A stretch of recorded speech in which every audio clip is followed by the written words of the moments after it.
Hello mga lods, may bumtag ka na itong tanan. Mayroon tayong aayusin ngayon. Itong bubong at gutter. Mag-overflow kasi ang ulan pag sobrang malakas na. Dahil dito, sobrang baba yung gutter. Medyo lumubog na itong nasa gitna sa gutter.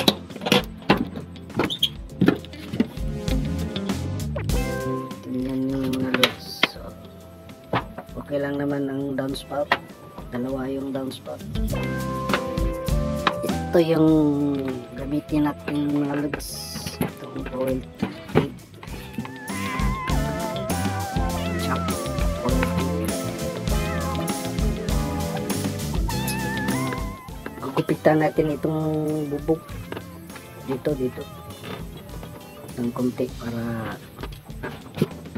dugtong natin yung bubong at saka gutter para hindi na makapasok yung ulan.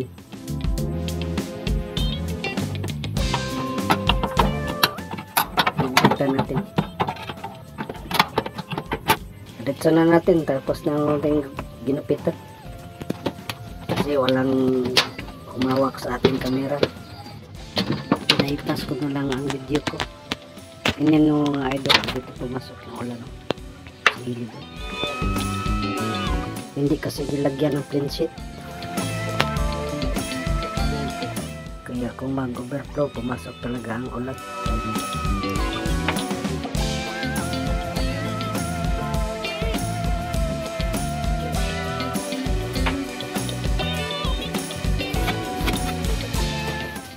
Punasan muna natin para dumikit yung tape natin. Oil tape natin.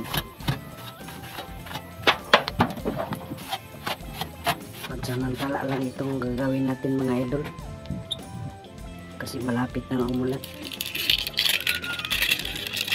Idikit natin ito sa bubong at sa gutter para hindi na papasok ang ulan. Mahirap magtrabaho tapos mag-video, isa lang tayo.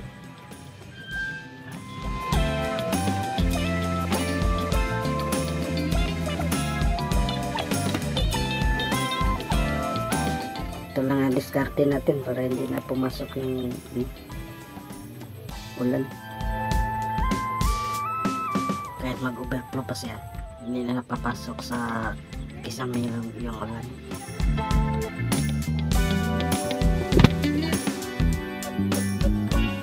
Diretso na sa gutter yung tubig ulan. Hindi na siya makapasok doon sa kisame.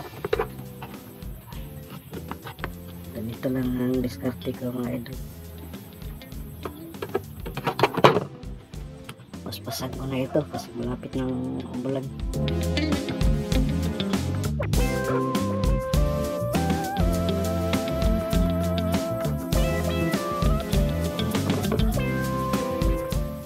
Kapit niya kung kadikit, dumidikit naman siya, sobrang kumakapit yung kadikit niya, mahirap yung tanggalin pag dumidikit na.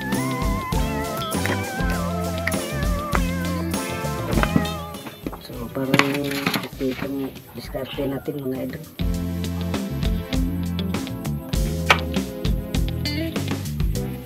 Maraming salamat sa inyong panonood mga idol. Pag-comments lang kung tama ba itong ginagawa ko.